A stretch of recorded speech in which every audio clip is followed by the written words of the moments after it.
অপেক্ষা কেবল ওয়াশিংটনের সবুজ সংকেতের, তা মিললেই ইরানে হামলা চালাতে প্রস্তুত ইসরায়েল। এ খবর জানিয়েছে ইসরায়েলের সরকারি সম্প্রচার সংস্থা কান। তেল আবিবের হুমকি, মার্কিন অনুমতি এলেই তেহরানের ব্যালিস্টিক মিসাইল ধ্বংসে কাজ শুরু করবে তারা।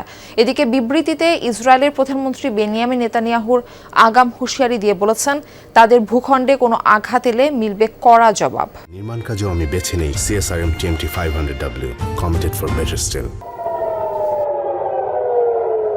বৈচিত্র্যময়তা, নিখুঁত লক্ষ্যভেদ ও অত্যাধুনিক দেশীয় প্রযুক্তির কারণে ইরানের ব্যালিস্টিক ক্ষেপণাস্ত্র ব্যবস্থা বিশ্বজুড়ে অপার এক বিস্ময়ের নাম। যুদ্ধের ময়দানে যে কোনো প্রতিপক্ষের ঘুম হারামের জন্য অনবদ্য এই মিসাইল সিরিজ। তাই চলমান উত্তেজনার মাঝে তেহরানের এই বিশাল অস্ত্রভান্ডার নিয়েই বেশি শঙ্কিত ওয়াশিংটন। তবে হুমকি শুধু মার্কিনীদের কাছ থেকে নয়, আছে তার একান্ত মিত্র ইসরায়েলের তরফেও। জায়ানবাদীদের ঘোষণা, মার্কিন অনুমতি মিললেই ইরানের ব্যালিস্টিক মিসাইল সিস্টেম ধ্বংসের কাজে নেমে পড়বে তারা।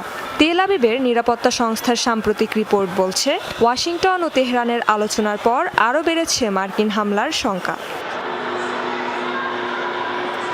ইসরায়েলি গণমাধ্যম হারেটস জানিয়েছে, গেল মঙ্গলবার জেনেভায় দুদেশের আলোচনার পরও বেশ কিছু বিষয় অমীমাংসিত রয়ে গেছে। বিশেষ করে ইরানের ইউরেনিয়াম সমৃদ্ধিকরণ ইস্যুতে এখনও হয়নি কোনো সমঝোতা। এদিকে ইরানে আক্রমণের হুমকি ধামকি দিয়ে বেড়ালেও তেহরানের হামলার শঙ্কায় খোদ তেল আবিব। ইসরায়েলের প্রধানমন্ত্রী বেনিয়ামিন নেতানিয়াহু এক ভাষণে আগাম হুঁশিয়ারি দিয়ে বলেছেন, তাদের ওপর কোনো ধরনের হামলা এলে ভয়াবহ পরিণতি দেখবে খামেনি প্রশাসন। মহান মিত্র যুক্তরাষ্ট্রের সাথে ঘনিষ্ঠভাবে কাজ করছি আমরা। প্রেসিডেন্ট ট্রাম্পকে স্পষ্টভাবে বলেছি যে ইরানের সাথে আলোচনার সময় ইসরায়েলের স্বার্থকে অবশ্যই মাথায় রাখা উচিত। আমরা যে কোনো পরিস্থিতির জন্য প্রস্তুত এবং এটা নিশ্চিত যে আয়াতুল্লাহরা যদি ভুলেও আমাদের ওপর হামলা চালায় তাহলে এমন জবাব পাবে যা তারা কল্পনাও করতে পারছে না।